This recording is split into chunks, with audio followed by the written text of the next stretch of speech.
Hi மக்களே, இன்றைக்கி சூப்பரான கூட்டாஞ்சோறு எப்படி பண்ணுறதுன்னு பார்த்துடலாம். அதுக்கு தேவையான காய்கறிலாம் வெட்டி வச்சுருக்கோம். அதெல்லாம் வெட்டி வச்சுட்டு சைடில் வந்து அரிசி கொதிக்க விட்டுறலாம். அதுக்கப்புறம் அதுக்கு தேவையான ஆனியன், அதுக்கப்புறம் வந்து வரமிளகா, அப்புறம் வந்து கொஞ்சம் 2 பல் பூண்டு எடுத்து நல்லா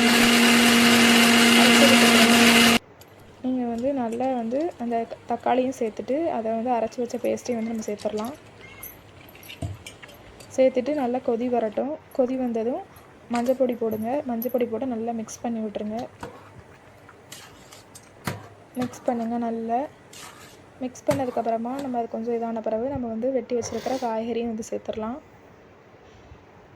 சேர்த்துட்டு அதையும் நல்லா கிண்டி விட்டுக்கோங்க. நல்லா கிண்டி விடுங்க.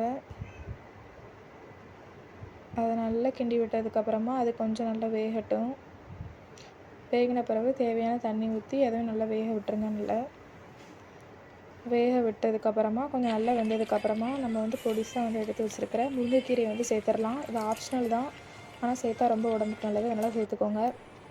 அப்புறம் அதையும் போட்டு நல்லா வந்து வதக்கி விட்டு கிண்டிக்கோங்க. அதையும் வந்து நல்லா கிண்டுங்க.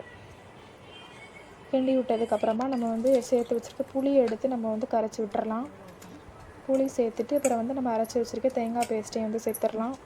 சேர்த்துட்டு நல்லா மிக்ஸ் பண்ணி விடுங்க. தண்ணி சேர்த்து நல்லா மிக்ஸ் பண்ணி விடுங்க. மிக்ஸ் பண்ணுங்கள். இந்த அளவு நல்லா மிக்ஸ் பண்ணி விட்டதுக்கப்புறமா நல்லா வந்து இது பண்ணிக்கோங்க. மிக்ஸ் பண்ணி விட்டுடுங்க. மிக்ஸ் பண்ணதுக்கப்புறமா நம்ம வந்து தேவையான உப்பெல்லாம் சேர்த்துக்கலாம்.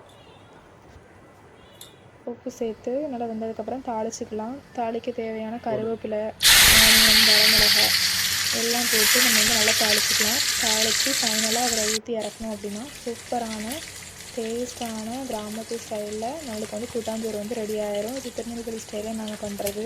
மக்களே இதை வீட்டில் ட்ரை பண்ணி பார்த்துட்டு எப்படி வந்ததுன்னு சொல்லி கமெண்ட் செக்ஷனில் கமெண்ட் பண்ணுங்கள். Okay bye. இந்த வீடியோ முடியுது. இந்த வீடியோ பிடிச்சிருந்தால் லைக் பண்ணுங்கள், ஷேர் பண்ணுங்கள் அண்ட் சப்ஸ்கிரைபும் பண்ணிடுங்க.